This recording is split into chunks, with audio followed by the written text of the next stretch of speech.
All right. We are gathered tonight to talk about the intersection of pandemics, digital ID, and central bank digital currencies. Specifically, how the health crisis are being used and utilized to accelerate the infrastructure of a digital state. Everyone on this call has lived through the COVID-19 global health crisis that happened late 2019 forward. We remember the SOPs such as social distancing and restricted movements and later vaccine mandates. That environment of isolation gave rise to the necessity of working from home, and at that time, digital ID and cashless transactions were presented as inevitable solutions, not just for convenience, but for safety. However, even when the pandemic was no more, these inevitable emergency solutions have become permanent and even further strengthened. Let's look at the facts of what has actually been said and built since 2020 or during the COVID-19 and after the COVID-19 crisis. The World Economic Forum, which is the architect of New Normal, has been the most vocal proponent of using the pandemic as a catalyst. At their Davengers, they explicitly stated that the pandemic has created a new normal, and in their 2021 sessions, they noted that COVID-19 accelerated the long-term shift away from cash, citing an 8% increase in non-cash payments in the euro area in 2020 alone. The World Economic Forum leaders have argued that the rise in e-commerce and the disruption of old cash system require the establishment of domestic interoperability and international parability, addressing the whole issue of digital identity. In their view, they say the health crisis opened the door to merge money and identity. And then we also hear or have heard the World Health Organization embarking on building a global digital health passport. This is perhaps the most tangible infrastructure shift. While the World Health Organization focuses on vaccines, they built the back end of a permanent ID.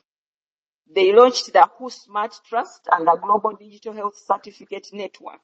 According to their technical documentation, this system was designed to verify COVID-19 certificates, but it explicitly states the network can be used for routine immunization cards, home-based records, and crucially establish trust of digitally signed clinical algorithms. There are technical standards they built on called HL7 or FHIR.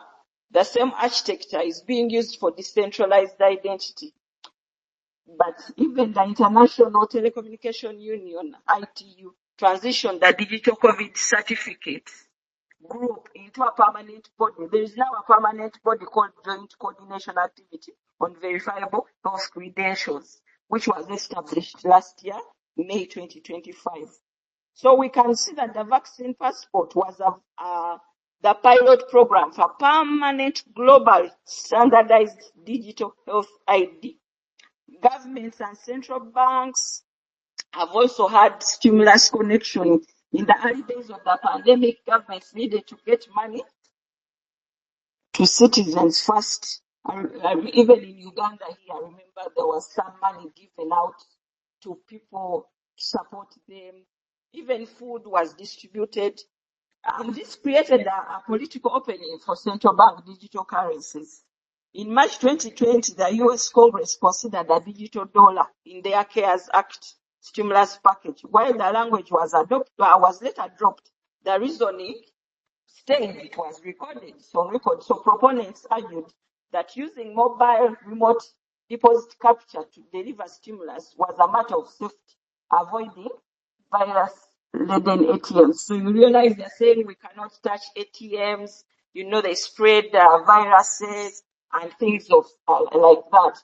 By 2023, the Federal Reserve Bank President Patrick Harker confirmed that the pandemic accelerated changes that were already in motion, noting that there's a significant fall in cash usage and surge in contactless and P2P apps that he does not expect to reverse. So you see, they are confirming we do not expect this to reverse. But here's the reality for our discussion tonight. The pandemic was a physical touch point that required a digital solution. Contact tracing, digital health passes came to cover, were brought to curb the pandemic. But as the documentation from the World Health Organization proves, those passes are now permanent. They are permanent verifiable credentials. We accept digital payments, came in to avoid handling cash. But as you realize from what I have spoken, the World Economic Forum and the Federal Reserve note that has accelerated the case of programmable CBDCs. The virus touched our bodies, the response digitized their identities and our wallets. But now the question is, if this merger is happening, where are we headed to? Who controls the code? How do we ensure privacy? And are we going to let this continue? The infrastructure has further been strengthened and advanced, even adding more advanced biometrics, like in Uganda, the iris scans were added to the national ID. And then we are seeing governments looping in taxes, insurance, government services, even property. It's interesting. The infrastructure has really grown, and more pandemics have since been declared, like the recent one of hantavirus. Now we hear of Ebola. So tonight's discussion is really freestyle. Do we let this continue as is, or there is something we can do about this merging of health, digital identity, and programmable money? So let's discuss. I'll hand over to Mary, and for anyone else that wishes to speak, please tap on the microphone and request to be added as a speaker. And we forge our way forward, because we know, yes, the governments are there, those that lead us are there, but how about we, the citizens? And even some of us, we are working maybe in these institutions. What exactly are we doing? Where are we headed? Is the question we are answering. And Maria, you can speak, please. Hello, everyone. Good evening. Maria Batenga from the Digital Agenda Forum. Yeah.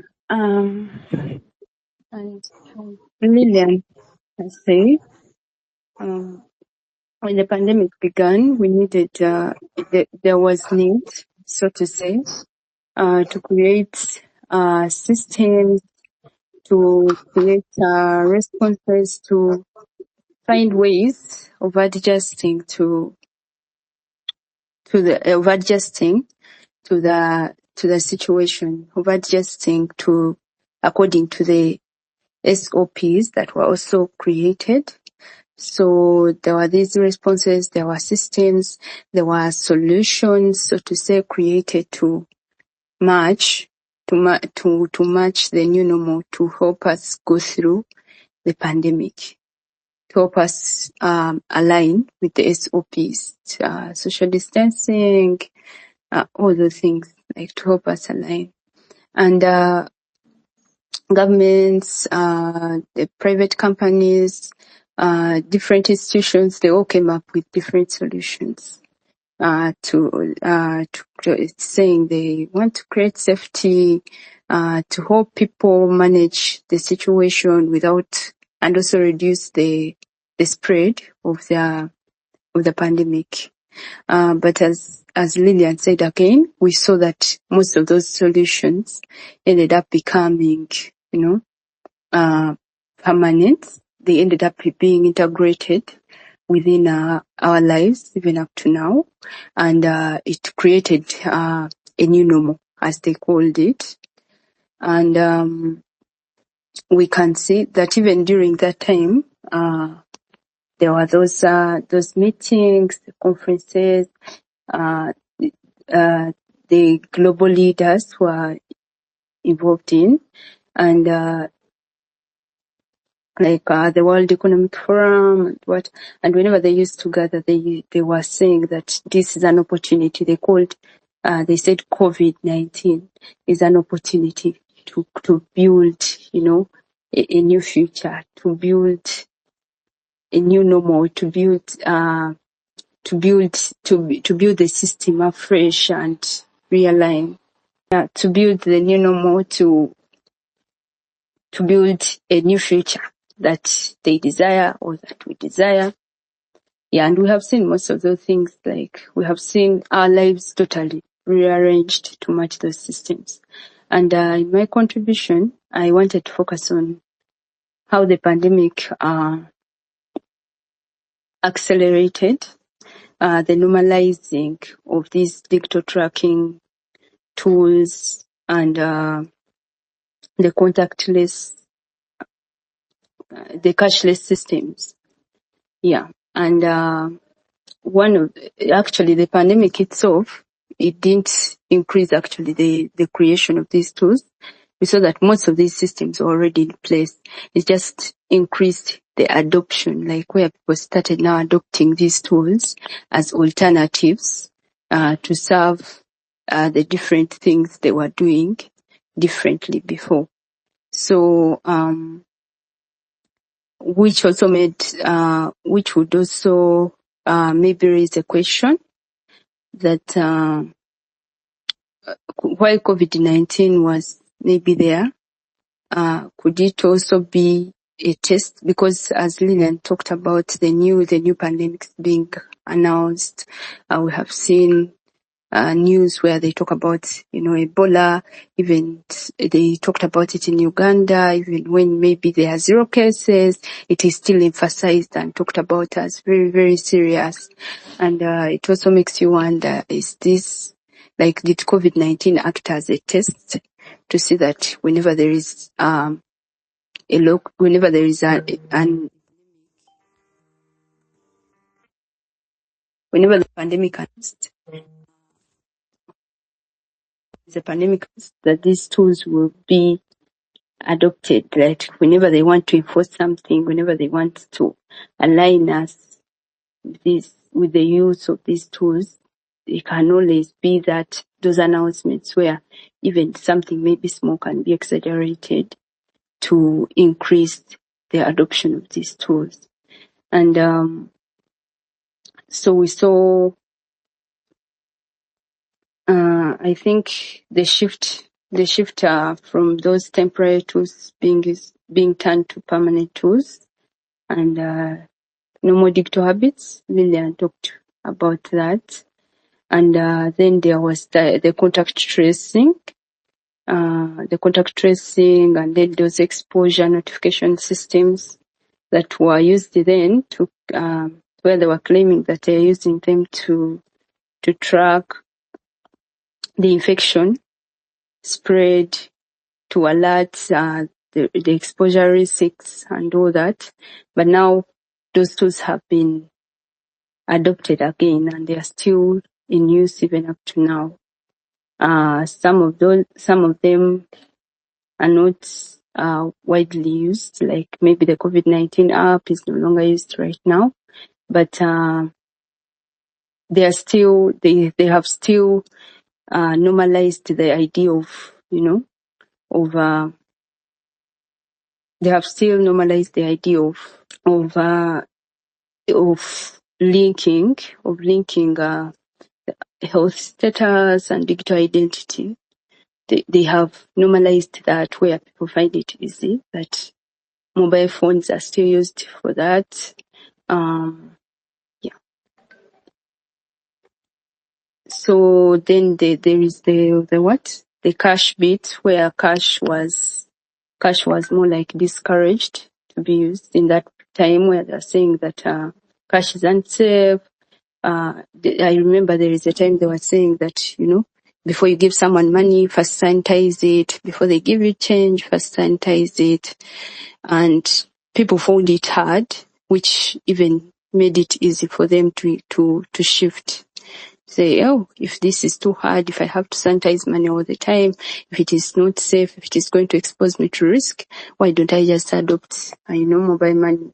And that's where we saw most people now doing online business, because first of all, there was a lockdown, and but that was mostly encouraged by the whole idea that cash is unsafe. And once people adapt to something, even when the risk is over, they feel like, this has been convenient, so why don't we continue with it? And so people became dependent. They became dependent, and even the systems, the money, the flow of money now was shifted to digital financial systems. In banks, we have seen most banks encouraging this online payments, electronic transactions. They have made it easier. Since that time, they started introducing different tools that discourage the use of cash, and that make it easy for you to do everything you can do from home without even having to move to the bank. Yeah, so just like that, the use of cash is slowly decreasing. And that started during the pandemic. That started during COVID-19. And I believe that with the announcement of these new pandemics, it's more like to keep up, like where people do not lose that adaptation.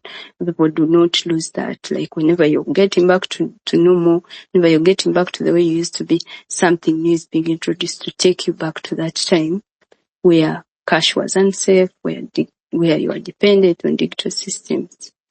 And then the lockdowns, I've also talked about those, that the lockdowns also discouraged, first of all, the use of cash, that you cannot go to the bank. As I said, that you saw banks introducing new systems that make banking so easy that you don't need to go to the bank anymore.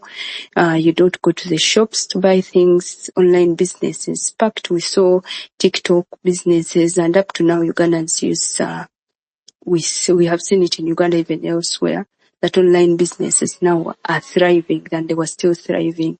Recently, when during, I think, election period, when the internet went off, we saw many businesses affected, and we were not in a lockdown. But then we saw many people saying we can't work because most people order for things online and we deliver to them. So during the lockdowns, people were staying home and things were being delivered to them. They adapted to that, and they were using online payment systems. They were ordering things online. So people got used to that. And even after the pandemic, we can see that thing was adapted to the point that when the internet went off, businesses, even physical businesses that have physical location, could not make enough money. They had closed because people were not ordering things online. So they show up to wait for orders online and deliver to people. So that is something we also picked up, and it was actually accelerated during that time. And as I said, that if this was also a chance to test how much people use these systems, how you can make people adapt to certain systems, then it actually shows that even after 5 years, we are still moving in the same line we're moving in during the pandemic. And so the more pandemics they announce, the more, even if it is a tiny thing, the more they exaggerate the spread, then they know that you're going to actually get back to the, to the rapid adoption of these tools again. But even the people who had started moving out from them, they are going to come back to them once there are lockdowns. And we have also seen that during when the pandemics are in place, there is that panic because of the fear created, that the way it is communicated, there is that panic because of the fear and the resistance people have to systems they would normally, under normal circumstances, people would doubt, would be skeptical of those systems. Now they adapt to them easily. They feel like they have no choice but to take them up, and they're more willing to use them. For example, the remote work tools, Zoom, even after the pandemic, you can still see those things right now being used. And the people are embracing more work from home. It is still now integrated within certain organizations. The e-payment platforms, people before used to fear to share their payment details online.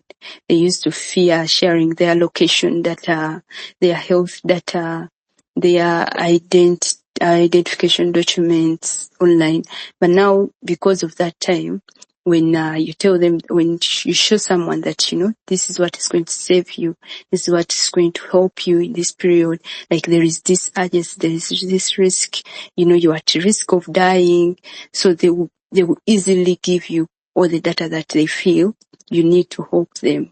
And it reduced that resistance to these tools. So when that resistance reduced, the adoption of these tools is easy even after then, because there was that whole image of we are trying to help you. So by doing this, by giving us your data, by giving us your health data, by being flexible with these tools, with these solutions that were provided during this time, you're also helping us to help you. So it increased the trust in these systems and in the governments, and people stopped being skeptical. Yeah, so what we saw in the pandemic and what we are seeing, and even what we might see if we have seen hantavirus being announced, Ebola, and if we continue seeing these things, if they succeed, if whoever is in charge succeeds at pushing this fear, making sure that the lockdowns come back, exaggerating the numbers, what we saw then and what we shall see is that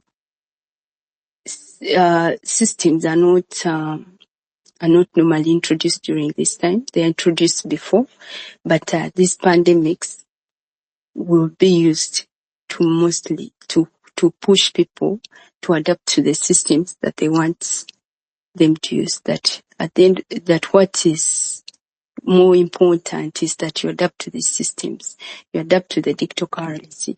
You adapt to the digital ID. And the pandemic is just a problem being created to present these systems as solutions in these times. Thank you very much. Wow. Thank you, Mari. So what I pick from this is that we have been conditioned. So the question is, must we continue in the conditioning? Are these the inevitable solutions that we must work with? Or there is an option, there is a way out, there's something else we can do than being merged into a state monitored biometric identity. We can continue to discuss. Emma, I see your hand up. What do you have to say about this margins of these three things: money, identity, and health? Yeah, thank you so much, Lillian, and thank you, Mari. My name is Emmanuel, Chief Information Technologist. My point is basically simple. When you look at public health emergencies, these are actually real, but emergencies are often the fastest route for the permanent digital infrastructure. You will notice that when diseases like Ebola, the hantavirus, even back then the COVID appeared, the immediate language is always safety, tracing, isolation, verification, movement control, cashless transactions, and rapid payments, far much before even probably the real disease is confirmed. These things may be necessary in a crisis, but the danger comes when emergency tools become permanent systems of identity, finance, and or access. The real issue is just not a disease. The issue is the merger of the three things: digital health, surveillance, biometric, legal identity, and state-backed digital money. Once these three are joined, a citizen is no longer just identified. They can be tracked, they can be verified, included or excluded, restricted or frozen through any digital architecture. You will notice that during the outbreaks, governments time and again need contact tracing, case investigation, quarantine monitoring, trouble screening, and talk about things like digital certificates. This is understandable, but we must notice that should we push this to get normalized? Yeah. So I'm not saying disease surveillance is actually not appropriate. In fact, Uganda, when you look at the Uganda research of I think 2022 on Sudan Ebola outbreak, found that known contacts had about 84% reduced risks of transmitting Sudan Ebola, showing that this contact tracing can save lives to an extent. But the question is, when the emergency is over, what happens to these data systems? The legal powers, the databases, and the data that has been collected, and the public acceptance of being tracked. What happens? This is basically where control begins. Time and again, when you remember when the COVID the COVID outbreak was out, had just started, it did not create the digital systems, but it accelerated them. We noticed that the Bank of International Settlements reported that the pandemic boosted digital and contactless payments. It shifted consumers from physical cash towards digital instruments and added motivation for central banks to develop the CBDCs. Now that's when you notice that the CBDC talk started cropping up. So when people say this is only about health, my take is definitely no. Health emergencies also change payment behaviors. They made contactless.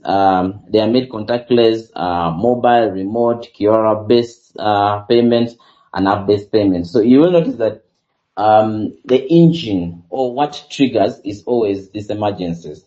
So even before the emergency is really called an emergency, the first thing that they're talking about is roll out this cashless, roll out these digital currencies and things like that. That's why pandemics actually matter to the CBDC system. They create the public psychology for cashless systems. Of course, that leads to avoiding contacts, avoid cash, verify identity, use the app, scan the code, follow the instruction. So you will notice that all this is actually control. Yeah. So my point is basically here. When health data, when biometric identity and programmable money converge, freedom becomes conditional on systems approval. So you notice that when you have this convergence, freedom, your freedom actually will be subject to system approval. Today it may be health compliance. You will notice that tomorrow it might be eligibility. Another day it's risks, or the risks attached to it. Another day it might be spending limits, blocked wallets, or restricted access, based on the data that you provided or based on the control that was triggered from the emergency. For instance, like the Ebola, for instance, like the COVID-19. Now just imagine, from the COVID-19, the talk of the CBDCs, the talk of the digital currencies has not waved off. Now, how would you justify that? It was triggered from far much from the from the time we're talking about the COVID-19 topics and things like when the COVID-19 broke out. Now we have another emergency that is coming up. We have the hantavirus. We have, for instance, the Ebola. Of course, the major talk is contact. The major talk is now digital currency will come in and things like that. So, what is really behind this? You get it? You will notice that it's so shocking that most of the emergencies that are now coming, it's leading to contactless and things like that. Why is it that? Is it a coincidence that most of these emergencies is leading to that? A CBDC can be designed well with privacy and safeguard, but it can also be designed as a programmable, as basically programmable money. And programmable money can become permission-based money, whereby you cannot spend your own money until probably someone approves for you to spend. The most dangerous feature is not one where people have money. It is one where people have money but cannot use it unless the system actually permits you, or someone can easily switch off your money or tells you, okay, now you can't use this unless you accept this. You can't do this unless you do this.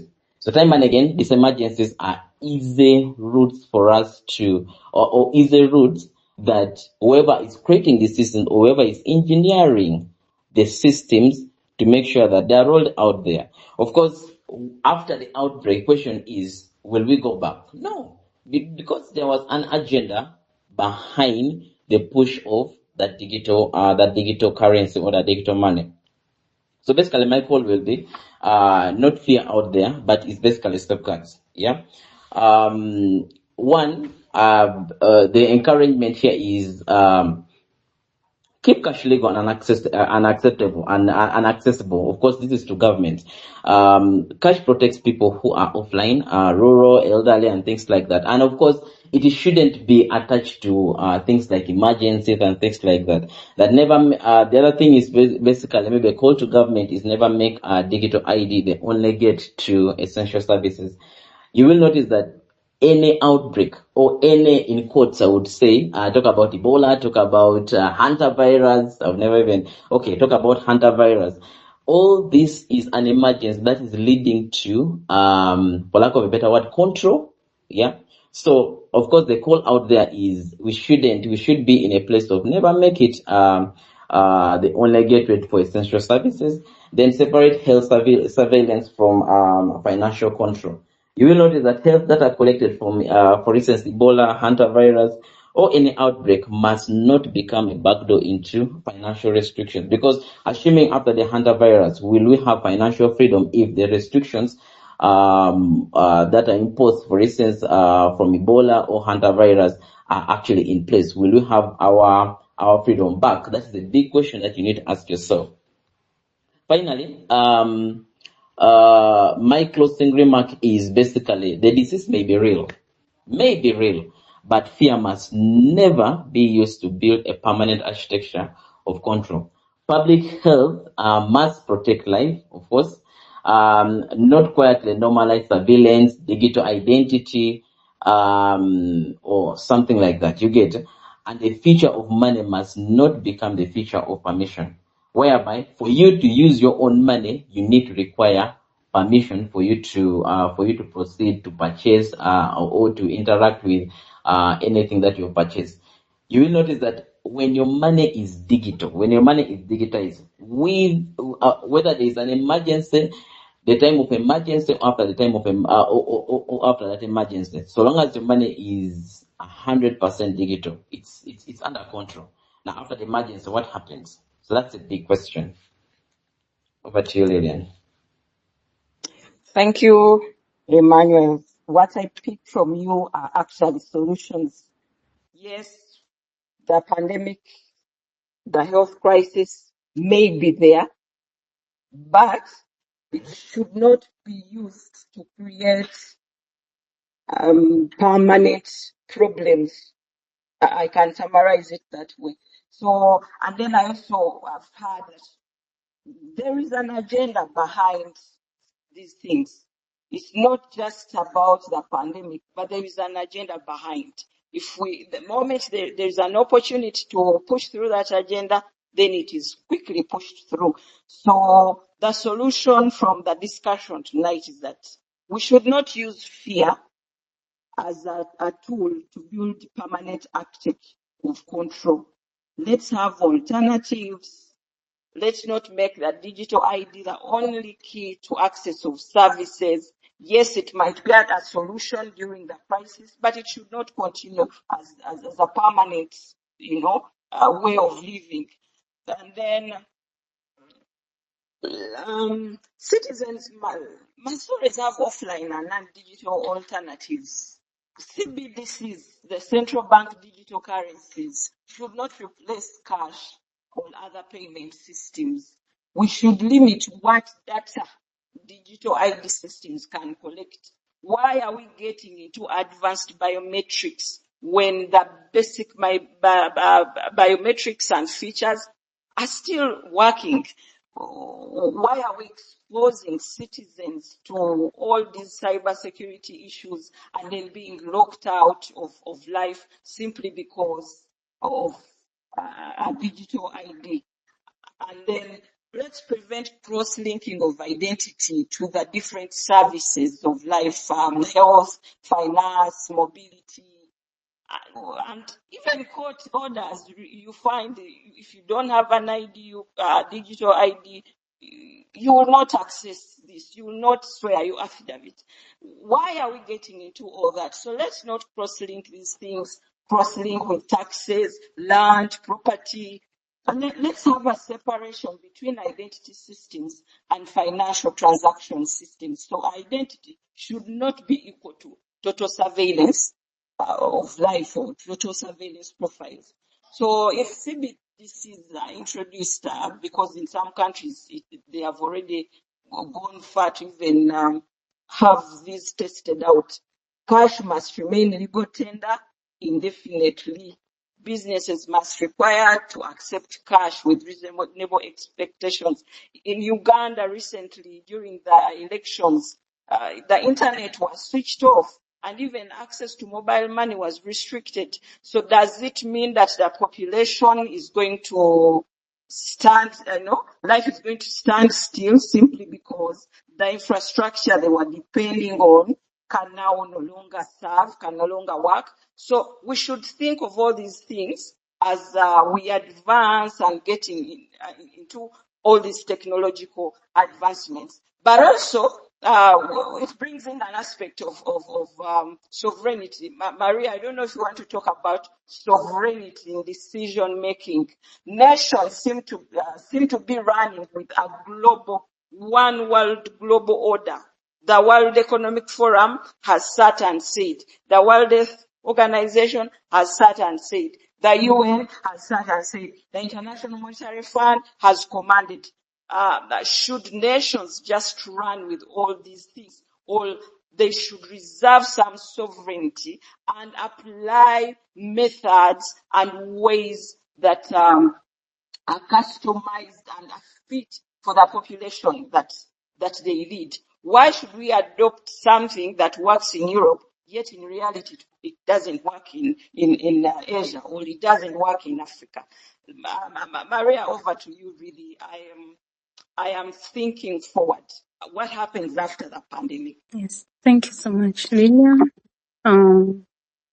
Yeah, when you talk about sovereignty, it actually, I think, brings me back again to the current situation where it was announced that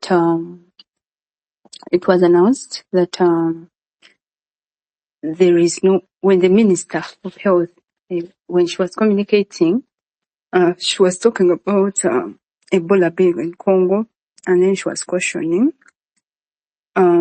us here to be careful. I remember even when the Uganda Matters Day was, when there was a statement put out that it is going to be pushed because there is Ebola in Congo and we have many people coming in. We saw international media, we saw World Health Organization, everywhere they have been pushing that there is Ebola in Uganda. there is Ebola in Uganda, there's this, we should do this and this and this. And many Ugandans, we saw even, I think, we saw communications from different people saying, we don't have that here. We saw a communication showing 0 cases here, and it was still being pushed that there is a serious Ebola outbreak in Uganda. Travel bans were introduced already, that they are not giving visas. They have paused on that, before even there is any case here. And before we knew it, we saw certain communication. For example, I saw a notice. I think it was put out either NBS, I've forgotten, but it was more like an official communication, and it had a very big flyer, and they were saying we need to be very careful, and the big headline was Ebola outbreak. And so you find that there is this lack, as Lillian you have talked about, that the lack of sovereignty, that if you know that in your country this is what is happening, then why are you putting the same sanctions? Why are you putting the same restrictions on the people when you know very well that this is not what is happening in my country? And we saw the issue of the agenda, I think Agenda 2030, and we have seen the issue of the SDGs for the UN, and that agenda where there is a need to create smart cities, digital number plates, the digital ID. And we saw our organizations here, we saw how NURA changed during, I think, the renewal of national IDs. We saw we saw them requesting for iris scans. We saw the ID format changing. We saw the introduction of digital number plates. We saw that issue that got a lot of backlash, the speed 30, I think, overlap 30, the speed that should be, the maximum should be 30, I think, kilometers per hour. And we saw a lot of things, the smart cities, the cameras, and we have seen a lot of those things happening just because, and we see them happening elsewhere, and we see them being enforced here as well. And in the midst of that, even as Lillian said, that some of those things don't even apply here.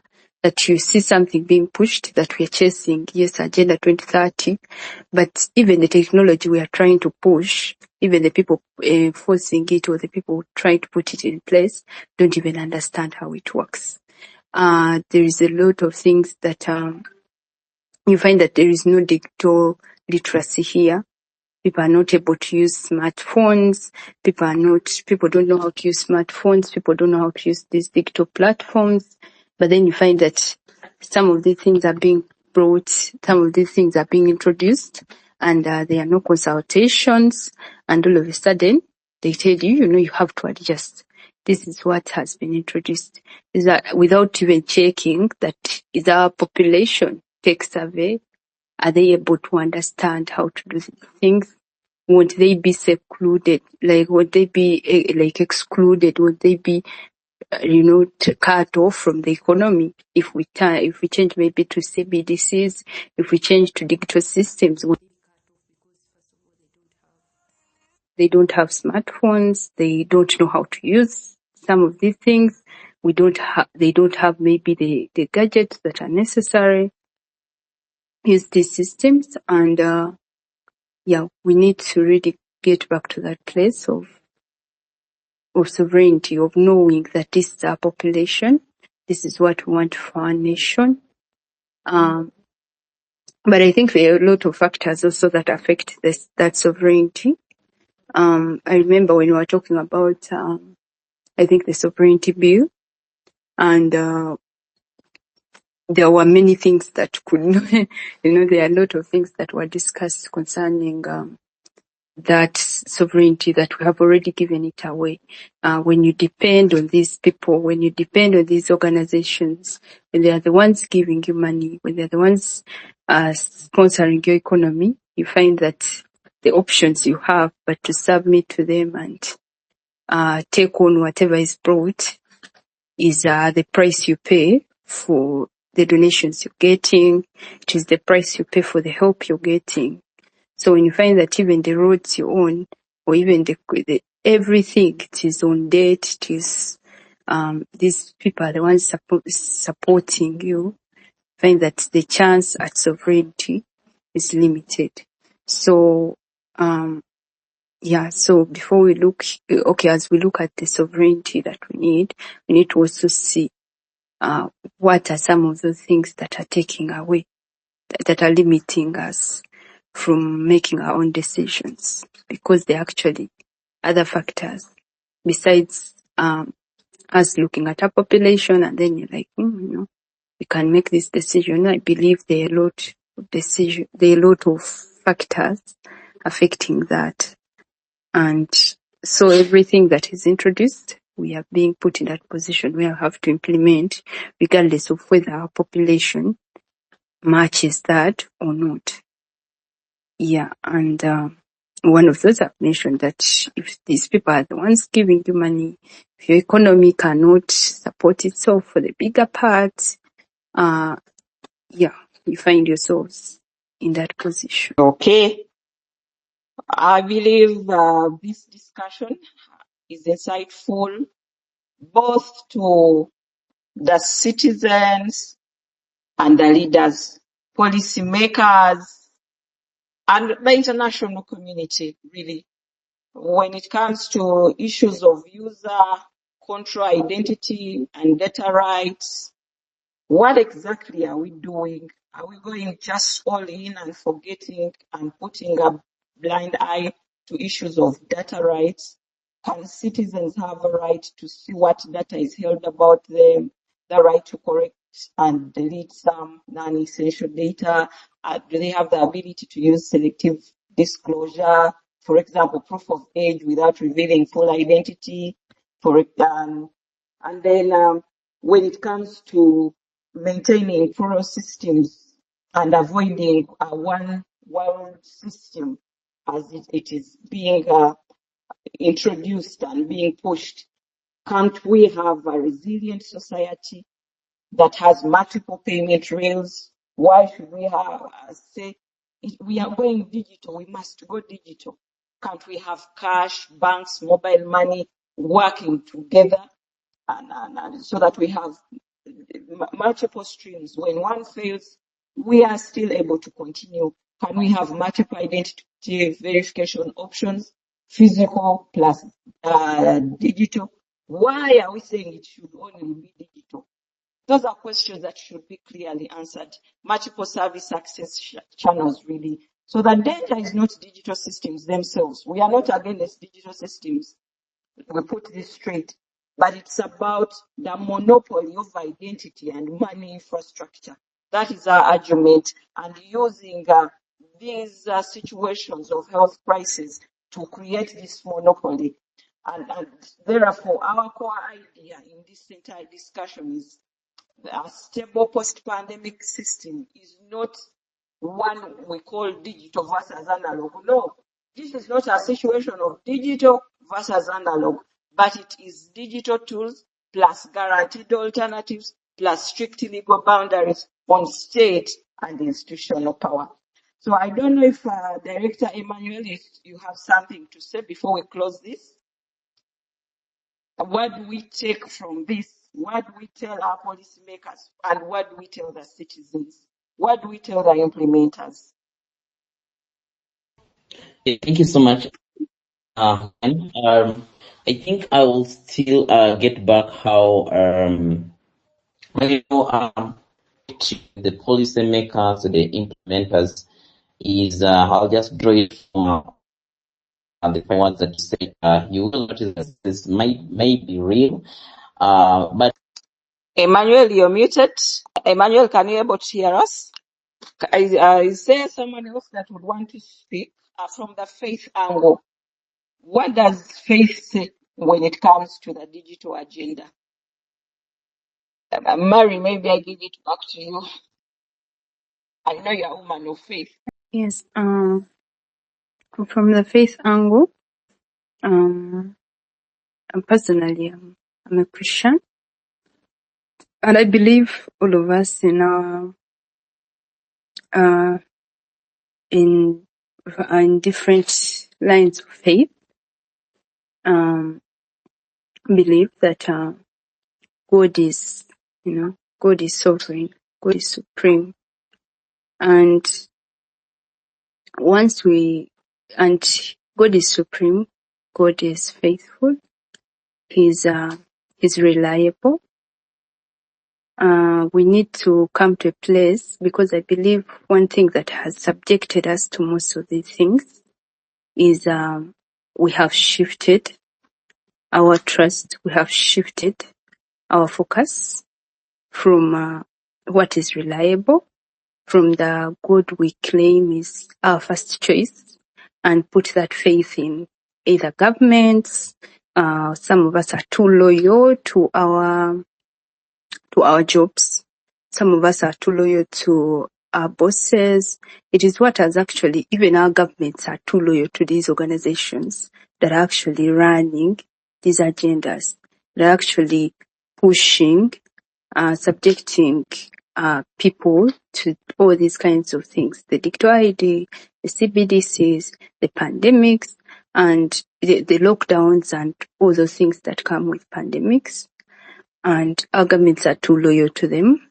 We have also been too loyal to the governments. We feel like, oh, this is our savior. Whatever they say, we take it as gospel truth. So we need to come back to that place and remember that God has given us sovereignty. He has given us wisdom. And He has, above all, asked us to trust in Him. So we need to go back to that place where we're like, oh, God is our first choice. God is our priority. He's so reliable. He's more reliable than all these things. And look to Him. Look to the prophets, because I know from the Bible times we have seen that it is the prophets that were always sent to look into, to speak to the situations that are at hand in every season. Whatever would happen, a prophet would be sent to come and address that issue. They would be sent to come and address the season, the situation, to show the people of God where to go. And so we need to look back to these people that God has put in place. These governments and all, most of them, God is not the one who has put them in place. And even if He has, some of them shifted and they diverted the attention of the people, submission of the people to themselves. So we need to look at the people God has put in place that speak on His behalf and hear what they have to say, because we are seeing Him as that reliable God that cannot lead us astray, that will be there tomorrow, that these systems that are being put in place and we are told to trust them for our safety, they crash, they are not reliable. And look to the people that God has put in place to speak to us, because they're the ones that have solutions that are actually permanent, that are actually reliable, that will bring us out as victors, even when these systems are aimed at destroying us, even when these restrictions are aimed at destroying us. We can know that the solutions God has given us will protect us both from the systems and those who are subjecting us under them. Thank you very much. All right. Am I able to Yes, thank you speak? so much. Okay. Can you hear me? Yes.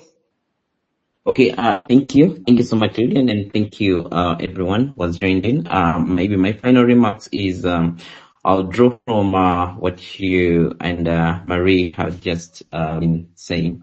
Notice that time and again, these systems crop up or come up in a time whereby, for instance, COVID, and yet the first thing they push out there is digital currency, digital. But we notice that this is may be real, but fear must never be used to build a permanent architecture of control. Public health must protect life. We all understand that, but it shouldn't quietly not normalize the surveillance, the digital identity as well. Must serve citizens, not become a gatekeeper, and a feature of money must not become a feature of permission, whereby for you to use your own money, you have to seek permission for someone else to grant you access or to grant you a safe place for you to use your own money. So again, a call to governments out there, a call to people out there is we need to actually really understand before the pandemic, for instance, a disease is publicly pronounced that is a disease. What is the agenda behind? So it's a big question you need to think about, because diseases, and the first thing they go on is this digital, talk about the rollout of the CBDC, talk about digital currencies and everything. We all know that is actually an agenda, and we have people who look in the, like Ray pointed to prophets. We all notice that a generation, what shapes a generation is a prophetic voice. Question is, what are prophetic voices saying out there about these digital systems, about these digital currencies? Time and again, when a disease is, when there's an outbreak, the first thing they roll out is digital systems, digital this. But of course they fail because the agenda of God is at the forefront. So the question is, we need to be on standby. We need to actually look out for the prophetic voices. I remember Prophet Elvis Mbonye in Uganda once talked about these digital systems, digital currencies, and you want actually that this is time again there's going to be a rollout of such, and for you might think that it's convenient, for you might think that it's a convenient place to use, but there's an agenda, and that agenda is actually control. I submit. Over to you, Lillian. Thank you very much, Emmanuel. I leave us a comment here. Prophet Elvis Mbonye prophesied the alarming globalist agenda of digital currency. It is titled Prophecy Exposes Alarming Globalist Digital Currency Plot. There is also another one on Watch and Prepare, Global Lockdowns. I believe those can direct from the faith side when it comes to issues such as this. These pandemics sometimes, or most times, are not accidental. They've been planned for several years before they come into manifestation. So as spiritual people, there is also a call to pray and a call to be alert. And what I hear from other speakers tonight is that we must always question the agenda behind. The moment you understand the agenda behind, then it is very easy not to fall into some of the traps that get set, dressed as innovation, progress, and advancement. Thank you everyone that tuned in, and for those that will find this recording, it's our prayer, it's our hope as Digital Agenda Forum that we continue to be alert. The diseases are there, the crises are there, but let's also hold faith high in our lives and trust the most sovereign, the most and above every system, who is God himself, the mighty one. Have a good evening, a good afternoon, a good morning from wherever you joined this call. Bye. Digital Agenda. Tech should serve, not control.